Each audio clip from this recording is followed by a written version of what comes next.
Niwashukuru wote waliotutia nguvu katika safari hii, waliotutia moyo katika safari hii, waliotujengea tumaini mapya katika safari hii, waliotuambia tusikubali kuvunja ndoto zetu, tusikubali kufifisha matumaini yetu. Ninawashukuru kwa niaba yenu wote na kwa niaba ya wengine wengi wanaotusubiri huko mikoani, majimboni, wilayani, katani, vijijini na kwenye vitongoji. Ninawashukuru sana. Mmetutia moyo, mmetufariji na mmeonesha kuungana nasi katika kipindi hiki cha kujiandaa na safari mpya. Aidha, kipekee sana Mheshimiwa Mwenyekiti, nitumie nafasi hii kuomba radhi sana mamia kwa maelfu ya wanachama waliokuwa na utayari wa kuja jijini Dar es Salaam kushiriki tukio hili, lakini sisi tukawazuia, hasa baada ya kuona mabadiliko ya ukumbi yasingeweza kuhimili kishindo na gharika waliokuwa tayari kuionyesha katika jiji la Dar es Salaam.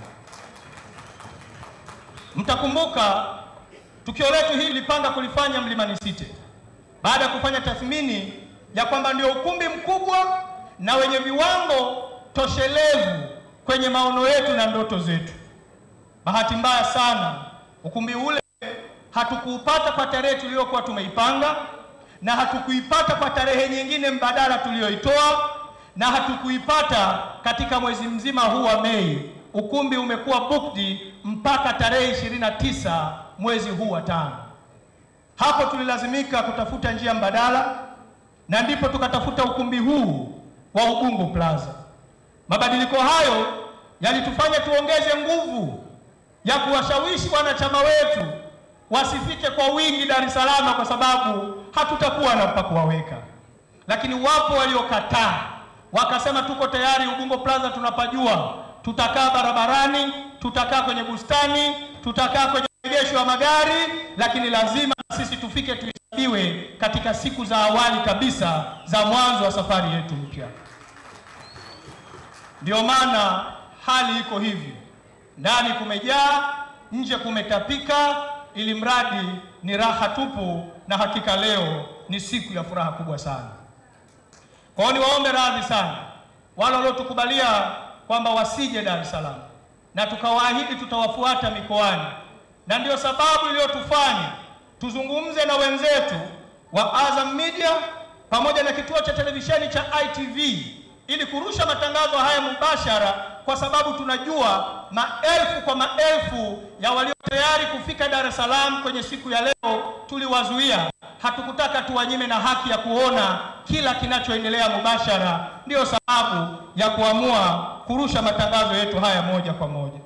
Aidha, nivishukuru sana vyombo vya habari vyote vya umma na binafsi kwa ushirikiano wao waliotupatia wakati wote tangu wakati huo tukijipima, tukijitafakari, na hata katika hatua ya kuamua, na baadaye hatua ya leo ya maamuzi ya kuanza upya safari yetu hii mpya. Kwa hiyo ninawashukuru sana. Mheshimiwa Mwenyekiti, ndoto hii tuliyokuwa nayo, tunaamini tumekuja mahala sahihi, na tunaamini wanachama na wapenzi na washabiki walioungana na Chauma wako mahala sahihi. Tumepima falsafa, tumepima itikadi, tumepima malengo, na tumeangalia haiba ya Chauma, tumeipima kwa muda mrefu. Ndio maana tukaridhia na tukashawishi wenzetu, hebu twendeni Chauma tukaendeleze safari hii. Hii haina maana kwamba vingine vyote vilivyobakia ni vibaya, kwamba havina haiba njema, havina itifaki njema, havina itikadi njema. La, lakini ilipaswa lazima katika vyama 18 tuchague kimoja, kwa sababu kimoja tulikikataa tangu mwanzoni, nacho ni Chama cha Mapinduzi. Tulisema Chama cha Mapinduzi hapana, kwa sababu bado tuna nguvu, tuna uwezo, tuna sababu ya kupambana nao, tuna sababu ya kushindana nao, ili tutimize ndoto za Watanzania za kuona mabadiliko ya kiutawala katika nchi hii. Mheshimiwa Mwenyekiti, ni imani yangu mimi na wenzangu wote tulioungana nanyi tutaendeleza pale ambapo chama hiki tumekikuta kikiwa salama, kikiwa tulivu, kikiwa na maono, na sisi tutayaendeleza maono hayo, tutaendeleza utulivu huo, na tutaendeleza itifaki na falsafa na itikadi ya Chauma kwa nguvu zetu zote, kwa ari zetu yote, na kwa moyo wetu wote. Tumechagua kukataa kuzimisha ndoto na kuzimisha matumaini, imani na matarajio ya Tanzania kwenye mabadiliko, na ndio maana tunasema tunaendeleza tulipoishia. Narudia tena, tumekataa na tumechagua kwa makusudi kukataa kuzimisha ndoto na kuzimisha matumaini, imani na matarajio ya Tanzania kwenye mabadiliko. Ndio maana tumechagua slogan ya tunaendeleza tulipoishia, kwa sababu ipo safari ambayo kwa miaka mingi kwenye maisha yetu tumeipigania. Yapo matumaini ambayo kwa muda mrefu kwenye maisha yetu ya siasa tumeyapigania. Tumepita kwenye mateso magumu, tumepita kwenye nyakati ngumu. Hatukuwahi kukata tamaa, hatukuwahi kurudi nyuma, hatukuwahi kuogopeshwa, hatukuwahi kurudi nyuma. Ya nini na kwa nini, na hasa kwa jambo gani eti leo tukubali kurudi nyuma? Kwa sababu tu ya vitu ambavyo tangu awali tulijua hivyo ndivyo tunavyopigania katika maisha yetu ya kisiasa. Mheshimiwa Mwenyekiti, utofauti wa fikra na mitazamo haujawahi kuwa usaliti, haujawahi kuwa uhaini, wala haujawahi kuwa utovu wa nidhamu katika maisha ya mifumo ya kidemokrasia inayoheshimu pamoja na mambo mengine uhuru na haki ya maoni ya kila mmoja. Narudia tena, utofauti wa fikra na mitazamo haujawahi kuwa usaliti, uhaini, wala utovu wa nidhamu kwenye taasisi au jamii inayoamini katika maisha ya kidemokrasia inayojengwa na uhuru, haki na maendeleo ya watu. Nisingependa turudi sana nyuma. Tumezungumza sana, tumesema sana, lakini tumechagua tuliolichagua kwa sababu hatuko tayari kurudi nyuma na kuacha Chama cha Mapinduzi eti kiendelee kutamba. Ushahidi ni huu, Mheshimiwa Mwenyekiti, na bila shaka leo dunia itaona. Mimi kuna baadhi ya watu niliwaambia, mpo mtakao tuelewa mara moja, na mpo ambao mtachelewa kidogo kutuelewa, na mpo ambao kwa makusudi mtalazimisha msituelewe. Ushahidi wa leo wa mamia kwa maelfu ya watu waliofika hapa kutoka wilaya mbalimbali, majimbo mbalimbali, mikoa mbalimbali, kanda mbalimbali ni kiashirio cha mapokeo chanya, ni kiashirio cha kiu ya Watanzania wasiokuwa tayari kuiona CCM ikitamba kwenye uchaguzi, kwa sababu wanaelewa maumivu na hasara ya kuwaachia mabuya shamba la mahindi, kuachia nyani. Wanaelewa kabisa, wanaelewa athari za kukimbia mashindano, wanaelewa athari za kukaa mbali, wanaelewa. Hiki ni kielelezo, na nataka nikuhakikishie Mheshimiwa Mwenyekiti, bado na waheshimiwa wanachama wenzangu wa Chauma na wapiganaji wenzangu wa Chauma wako wengi wanaotunga mkono na wataendelea kutunga mkono. Mheshimiwa Mwenyekiti, ni wazi sasa tuna kila sababu ya mambo makubwa mawili kuyatekeleza kuanzia leo. Jambo la kwanza ni kwenda kukijenga na kukisuka chama chetu cha Chauma. Tumetoka kwenye kata, turudi kwenye kata kujenga safu za uongozi na taarifa sahihi za wanachama wetu. Tumetoka kwenye majimbo, turudi kwenye majimbo tukayajenge majimbo yetu. Tumetoka kwenye wilaya, tumetoka kwenye mikoa, tumetoka kwenye kanda, na wengine tumetoka kwenye ngazi za taifa. Jukumu letu la kwanza kubwa hivi sasa ni kwenda kukisuka kiorganization chama chetu kipya. Na mimi sina hofu. Mheshimiwa Naibu Katibu Mkuu Bara amesema, tukiangalia sura hapa tunajuana vizuri sana. Nani ana uwezo wa kukaa miezi mitatu bila kulalamika akijenga chama? Nani ana uwezo wa kuiacha familia yake miezi 6 kwenda kujenga chama? Nani ana uwezo wa kuhakikisha kwamba chama kinajengwa? Tunajuana na tumo humu, tunajuana. Uongo ndugu zangu? Uongo? Wanachauma wenzangu, uongo? Kwamba tumo watu magoigoi humu? Hakuna wapiganaji humu? Hakuna soldiers humu? Sasa twendeni tukajenge chama chetu kipya hiki. Huko tunapokwenda tutawakuta wanachauma wenzetu, tuwasikilize, tukae nao. Hakuna chauma mpya wala chauma kongwe. Leo kuanzia hapa chauma ni moja na sisi wote ni wamoja, na tuwe tayari kushirikiana kwa namna yoyote ile iwavyo katika kuijenga na kukiimarisha chama chetu cha Chauma. Tunatambua kazi kubwa iliyo mbele yetu ya kwenda kukisuka chama hiki, lakini mimi sina chembe ya hofu, sina chembe ya mashaka, na kipimo ni hiki. Kama tumeweza kuelezana kuja na tukaja katika mazingira magumu, tena mazingira ya kipindi cha muda mfupi, nini kitatushinda?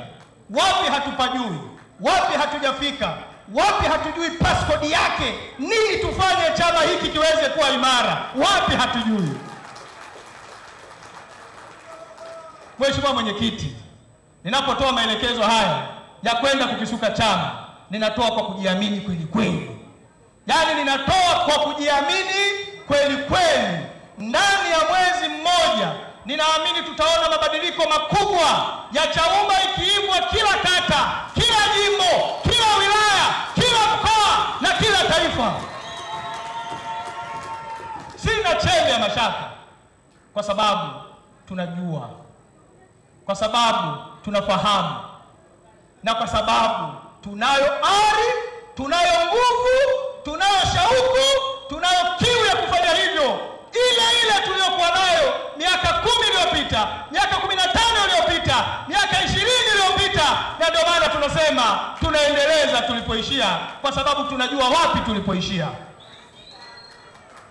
Wanachama wenzangu na wana wa ukombozi wenzangu wa Chauma, twendeni tukafanye hivyo, tukafanye kwa wivu mkubwa, tukafanye kwa ari kubwa, tukafanye kwa imani kubwa, kwa sababu Watanzania hawa wameichoka CCM, na hatuko tayari kuwaachia CCM eti watambe kwenye uchaguzi, tukiwaangalia kwa kudanganyana kwa maneno matamu ya kwenye Twitter na kwenye Clubhouse. Tutapambana na Chama cha Mapinduzi mguu kwa mguu, bega kwa bega, jino kwa jino, kwa sababu ndivyo tulivyojengwa, ndivyo tulivyofundishwa na ndivyo tulivyoamini. Usikimbie Chama cha Mapinduzi. Tulishindwa kumkimbia kwenye nyakati ngumu, tunamkimbiaje kwenye nyakati laini hizi? Tulishindwa kumkimbia kwenye nyakati ngumu, tunamkimbiaje kwenye nyakati laini hizi? Twendeni wanajeshi, twendeni wana ukombozi, tukajenge Chauma, tukalinde matumaini ya Watanzania. Utaratibu mzuri tutaupanga, na hili yuko Chief Architect wa mambo haya, Field Marshal Benson Shingo Masala Makali Kigaila.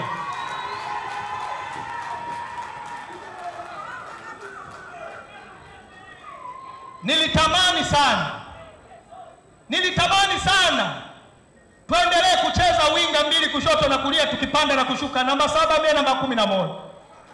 Nilitamani sana, kwa sababu mchezo huo wanaujua kwamba mwalimu namba 7, Kigaila nambari 11, tunapanda tunashuka kama wenye mapafu ya mbwa. CCM walituogopa, CCM walitukimbia. Tuliwafanya CCM wakaogopa kuvaa mashati ya kijani mitaani. Ni sisi. Eti leo tuwaogope?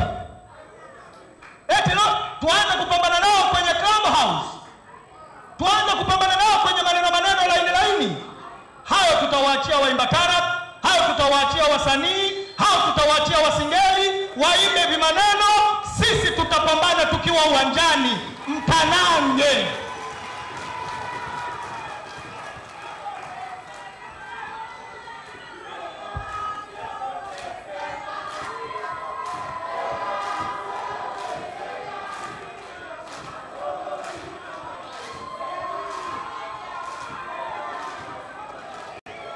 Chauma!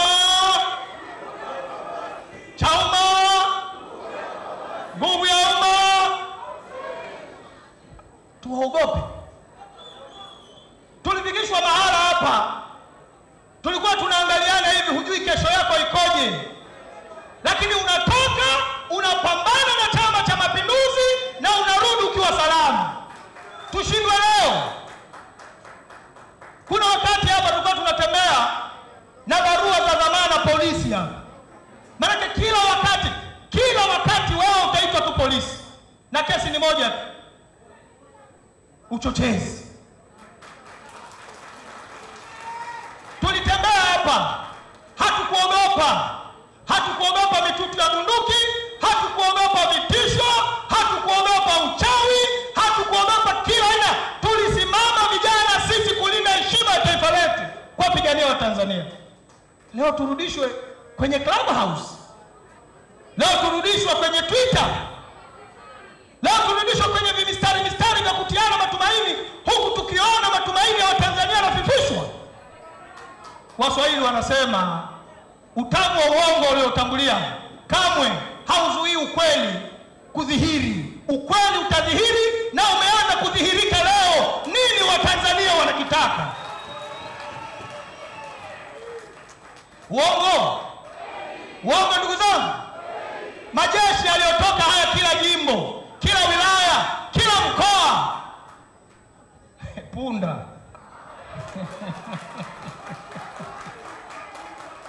hatukuchoka kuubeba mzigo wa matumaini ya Watanzania.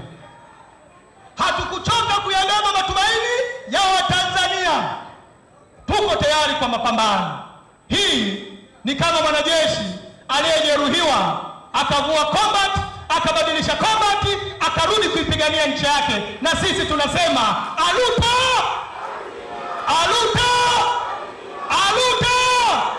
Mapambano lazima yaendelee.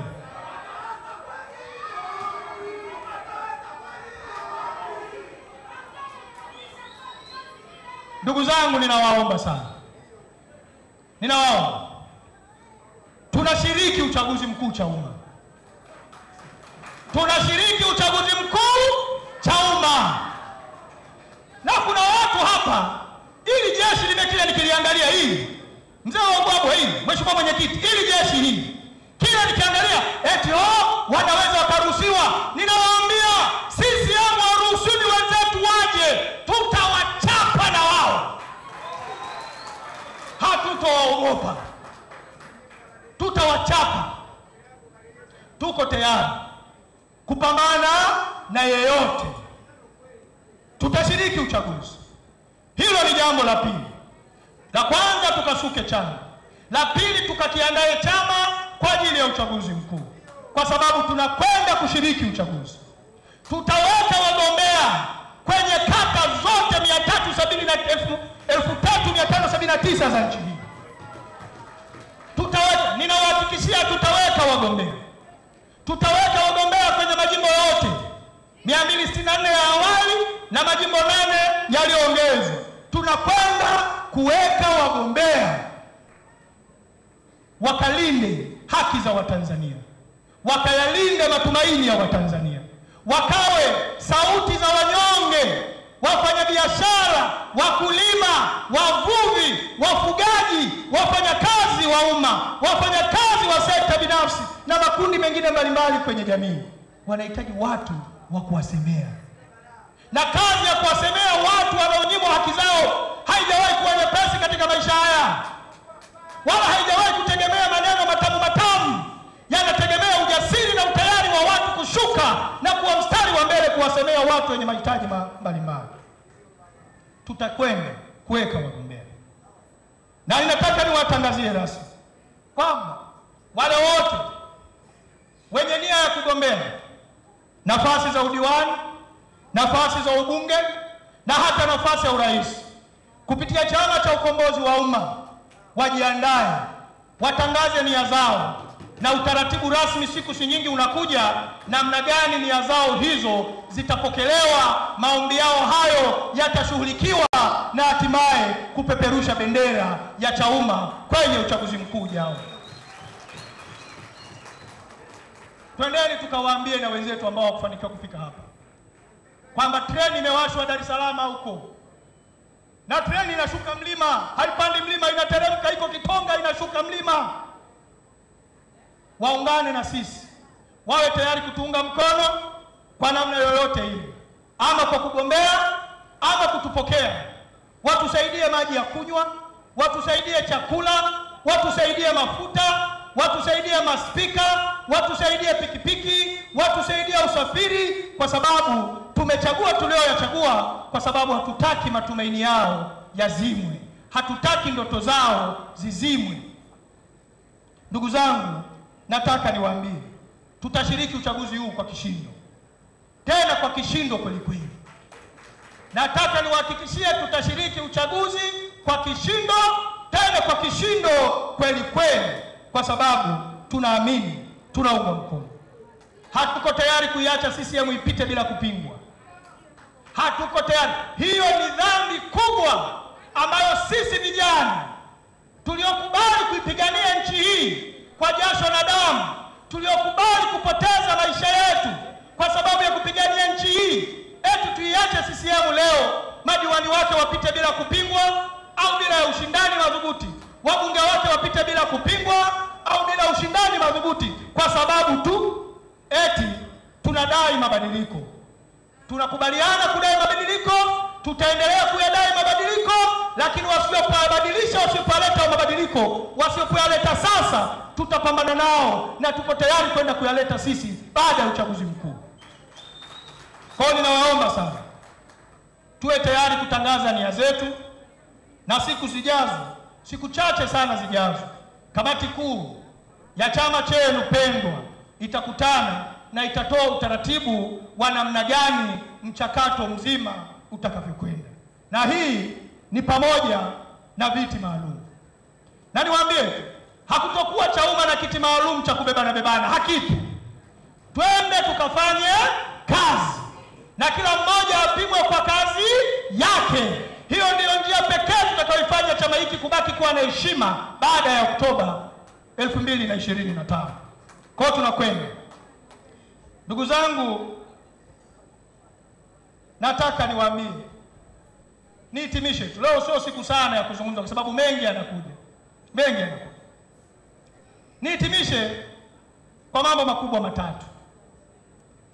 Kwanza niwashukuru sana wale wote waliokuwa mstari wa mbele kupambana kwenye maandalizi haya. Na nitakuwa mkosefu wa fadhila nisipoiomba ile kamati yote, hebu ije mbele watu waone kwamba kazi hii nyie ndio mlioifanya. Ninatambua wale wote waje tuliokuwa kwenye kamati usiku na mchana. Inafika mahali mnanuniana, inafika mahali mnakasirikiana, mnasema kuna kidudu mtu anaingia hapa. Tunamwomba shehe piga Fatiha, tunamwomba mmoja, tunaambia hebu tusalie sala rozari, Mungu atuunganishe, na kweli akatuunganisha mpaka leo tulipofika hapa. Ninawaomba wote waje. Kina Julius Mwita, John Mrema, wako tulioanza safari ndefu, kina Kinabo, na wako walioungana na sisi baada na wao kuchukua uamuzi wa kutangaza kujiondoa kule tulipokuwa. Ninawaomba, wengine wako wapi? Catherine Ruge yuko wapi? Wako Mama Kiwanga pamoja na Mheshimiwa Devota Minja ambaye ndo makamu mwenyekiti wetu, na Mheshimiwa Singo Kigaila. Nao twendeni hapa, kama ni picha ipigwe kwamba hawa ndio waliochochea safari hii ya mabadiliko, tuendelee pale tulipoishia. Mimi ninawashukuru sana. K2 yuko wapi? K2. Mimi ninawashukuru sana. Ndugu zangu, watu hawa wamefanya kazi kubwa sana. Wamepokea maneno mengi ya kejeli, wamepokea vitisho vingi, wamepokea kukatishwa tamaa kwingi, lakini hawakurudi nyuma. Nikimwangalia Kinabo aliyekuwa anachukua miktasari yetu ya vikao vyote, aliyekuwa anasimamia vyombo vya habari, aliyekuwa anasimamia waandishi wa habari usiku na mchana kwa ratibu, kwa kweli sana ndugu yangu Kinabo, Mungu akubariki. Kazi hii usiikatie tamaa, tunaendeleza tulipoishia. Mheshimiwa Mrema, kipara ndani ya miezi miwili kimeongezeka.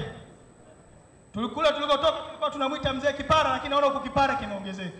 Amefanya kazi kubwa sana, na yeye ndiye mara kadhaa tuliyekuwa anatuongoza kwenye vikao vya mashauriano wakati tulipokuwa tukifanya utafiti wa chama gani cha kuenda.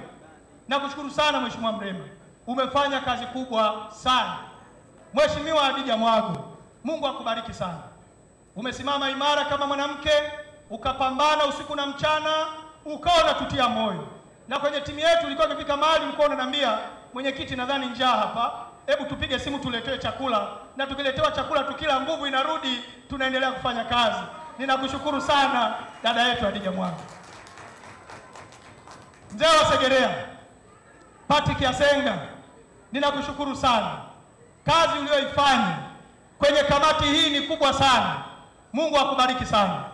Na mara kadhaa ulikuwa unataka vitu vya uhakika, yani kama ni rula unaangalia hoja moja baada ya nyingine, pointi moja baada ya unasema mwenyekiti hapa, hebu nieleweshe vizuri hapa. Lakini hujawahi kuyumba. Nakumbuka hata pale ilipofika wakati wako wa kutangaza kujiondoa, ulipata msiba. Maneno yakawa mengi, ukanipigia simu, ukaniambia kwa maneno yalivyo mengi, eti watu wanapoteza imani na mimi kwenye jambo hili ambalo hata nyie msipofanya mimi nitasonga mbele peke yangu. Niko tayari huku msibani niliko, nitieni vyombo vya habari nitoe neno. Nikakwambia hapana kaka, rudi Dar es Salaam. Mheshimiwa dada Devota, kwa kweli wewe ndio uliyejitoa mahanga kweli kweli. Ulikuwa mjumbe wa kamati kuu, lakini ukweli hukuchoka kutushauri, hukuchoka kutusaidia. Na hata alipokukuta aliyokukuta, ukanipigia simu ukaniambia alhamdulillah yametimia. Sasa najihisi mwepesi na mwenye amani, na mimi naomba niwe rasmi sasa badala ya kwamba mnaniambia ni bakibaki. Hongera sana dada Devota. Tunakushukuru sana. Uzoefu wako, ujasiri wako umetusaidia sana. Ninamwona pale Mheshimiwa Mgonja alijiunga na sisi baada ya kuona na yeye kutangaza jambo lake Kilimanjaro, akaungana nasi kwenye kamati. Na yeye pamoja na Daniel Naftali pamoja na Julius Mwita ndio tuliwapa kazi ya kuhakikisha wanafikisha ujumbe kwa watu wa Dar es Salaam, na wanahakikisha basi kama kuna ushauri wowote wa upokee kutoka kwa watu wa Dar es Salaam watuletee kuelekea kwenye tukio letu. Naona leo mzee Mgonja, Pwani imeitika, Dar es Salaam imeitika, watu wanaisoma kwenye majalada huko. Tunakushukuru kwa kazi kubwa uliyoifanya. Catherine Ruge, msomi wetu CPA, tunakushukuru kwa kazi kubwa sana. Umekuwa ni mhasibu wetu ukitutunzia fedha, na kipimo chako kilikuwa jana, namna ulivyokaa mpaka saa 7 za usiku hapa ukihakikisha kwamba mambo yote yanakwenda vizuri. Hujachoka, hujakata tamaa. Tunakushukuru kwa kututunzia mahesabu yetu. Watu wanatuchangia shilingi 2, shilingi 1, shilingi 5, unazitunza vizuri, tunazitumia vizuri. Tunakushukuru sana. Mwendo ni huo. Masudi Mambo, kijana mjasiriamali ambaye ulisema pote ya mbali biashara na ife, lakini sikai nyuma na mimi lazima nihesabiwe. Walikushawishi kwa njia nyingi, walikurubuni kwa njia nyingi, walikutisha kwa njia nyingi, lakini mtoto wa Kigoma ulisema nimeshanyanyua breki na treni ikiondoka hairudi nyuma, ulisonga mbele. Asante sana. Dada Kiwelu, dada mkubwa kule tulikotoka, na huku tunaanza kukuita bibi mkubwa kwa sababu umetuletea kajukuu. Basi bibi mkubwa, tunakushukuru sana. Na wewe umepitia mengi kwa uzoefu wako, kwa namna ulivyokitumikia chama tangu ukiwa binti mdogo mpaka leo unaitwa bibi, lakini bado hujakata tamaa. Uliamini katika tulioyaamini na leo uko hapa. Elizabeth, tunakushukuru sana. Wewe baada ya kuona kama vile hutuelewi huyu dada bwana huyu, tunamwambia subiri. Ukikaa jioni kakupigia simu, asubuhi akaona nyinyi mnanizingua, akafunga safari kutoka Katavi kuja Dar es Salaam, eti ajue hivi tuko serious au kama tunamchelewesha asonge mbele. Amekaa Dar es Salaam wiki ya pili sasa. Tunakushukuru sana kwa msaada wako, kwa mambo yote ambayo umeshiriki nasi kwenye kamati hii kuhakikisha kwamba mambo yanakwenda vizuri. Aisha Madoga, na wewe baada ya kulibutua la kwako kule Dodoma, ukasema na mimi Dodoma hakukaliki na kuja Dar es Salaam kuongeza nguvu, kwa sababu ari hii tuliyokuwa nayo hatutaki kuichezea. Ninakushukuru sana Aisha Madoga. Na wewe umepitia misukosuko mingi, umetishwa, umerubuniwa, umefanywa kila jambo, lakini ulisema nimeamua na ninaamua kwa maslahi mapana ya Watanzania, hukurudi nyuma.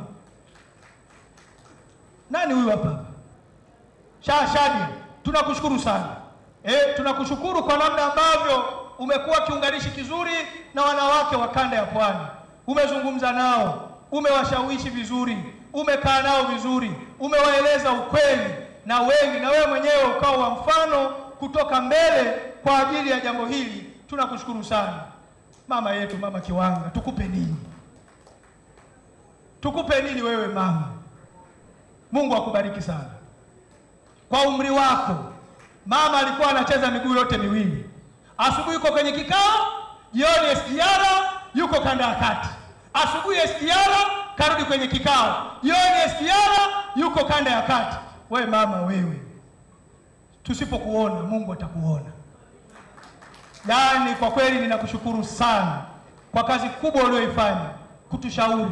Kuna wakati tulikuwa tukitendereka, unachukua utu uzima wako, unaweka katikati, unaniuliza, mwenyekiti, hapa kwa nini usifanye hivi? Hapa kwa nini usifanye hivi? Hapa kwa nini usifanye hivi? Ninakushukuru sana Mama Kiwanga, na ninaamini bado tuna kazi nzuri ya kwenda kuifanya kule Mlimba, na ninakuhakikishia tutaifanya, na insha Allah utakuwa miongoni watakaokwenda kuapishwa baada ya bunge la hili kuvunjwa, kwa sababu una haki hiyo ya kuwa hivi. Ninakushukuru sana. Mwisho sio kwa kipekee, ni German Machine Benson Kigaila. Yaani jamaa hii hii jamaa mimi sijui nielezeje. Yaani jamaa ni shida.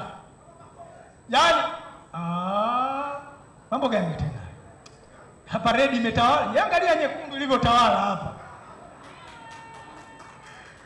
Mimi nakushukuru sana kaka yangu na pacha wangu wa muda mrefu, Mheshimiwa Benson Kigaila. Na leo nataka niwape siri moja kuhusu Kigaila. Ukweli ndiye tuliokuwa tunadhani awe katibu mkuu wetu Benson Kigaila. Tulitaka ndiye awe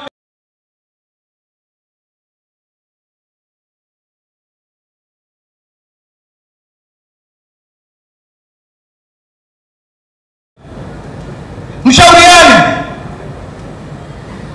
Nilipofika kamwambia, kaka, nadhani utuongoze uwe katibu mkuu. Naye akaniambia hapana, pamoja na sifa zote unazonipa, pamoja na yote unayoniambia, lakini wewe ulitangulia kuwa naibu katibu mkuu kabla yangu.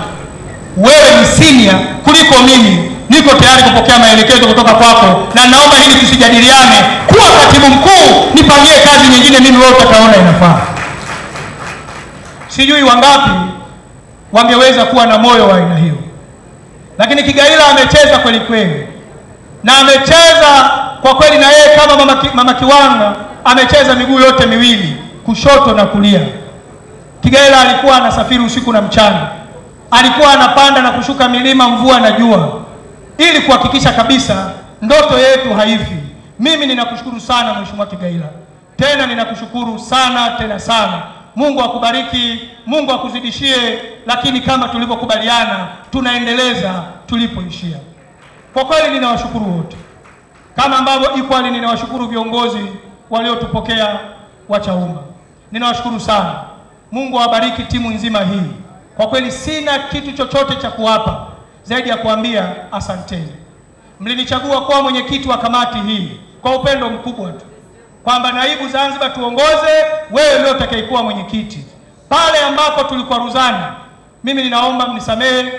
Mimi hamjanikwaza wala hamjanikwaruza, kwa sababu tulilolipanga limefanikiwa, na nuru inazidi kuonekana kwamba yajayo yanafurahisha zaidi.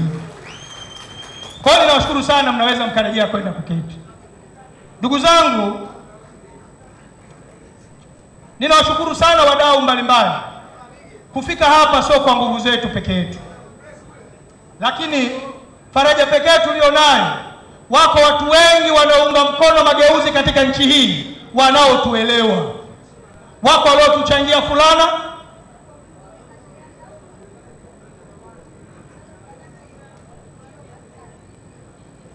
wako waliotusaidia fulana, wako waliotusaidia maji, wako waliotusaidia kurusha matangazo haya.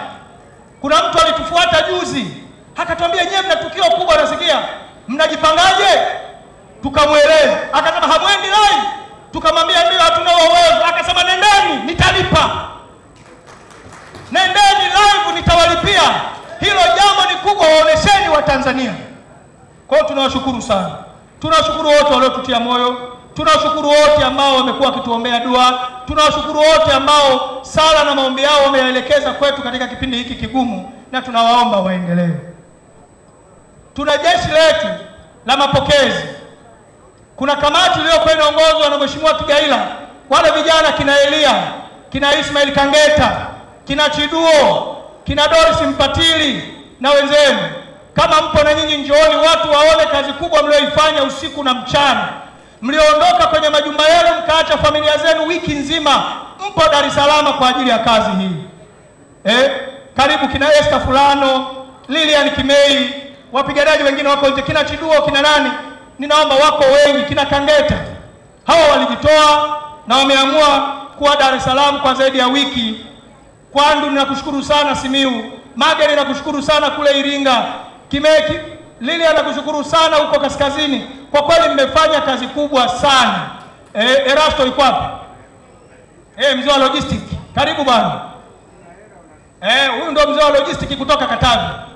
Huyu bwana huyu kule Katavi kule alipoanza kuona eti wanamsema sema, akanipigia simu, akaniambia naibu wewe, jamaa anasema sema sana.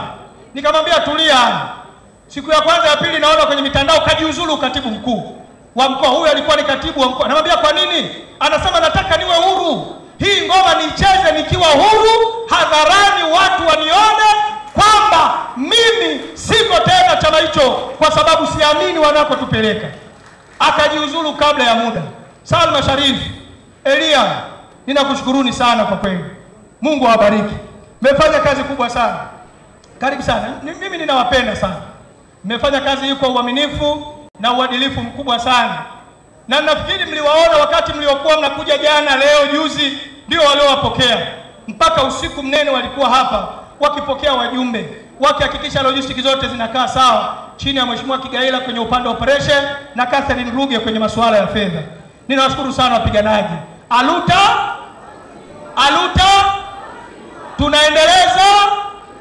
tunaendeleza. Asanteni sana. Mwisho kabisa ndugu zangu, leo tumelimaliza hili, lakini kuna jengine linakuja. Kuna lipi? Kuna jengine lina nini?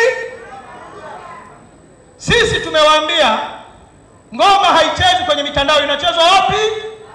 Inachezwa field, inachezwa uwanjani. Hatutoicheza ngoma hii huku juu, tutaicheza huko chini. Na kwa mantiki hiyo, naomba niwatangazie rasmi ya kwamba kuanzia tarehe 30 mwezi wa 5 siku ya Jumamosi, katika jiji la Mwanza tutazindua operation kubwa inayoitwa C4C tusonge mbele. C4C tusonge mbele. Tutakwenda mikoa yote ndani ya siku 16. Ndani ya siku. Sasa simshajua maana yake. Mikoa yote ndani ya siku 16 maana yake ni nini? Maana yake ni chopa juu. Maana yake nini? Tunakwenda kuzindua operation ya chopa ya siku 16 usiku na mchana, kwenda kupeleka neno la matumaini kwa Tanzania, kuambia msihofu, sauti zenu bado wapo tulio tayari kuzibeba kwa gharama yoyote. Kwa hiyo naomba mjiandae. Mashine iko tayari.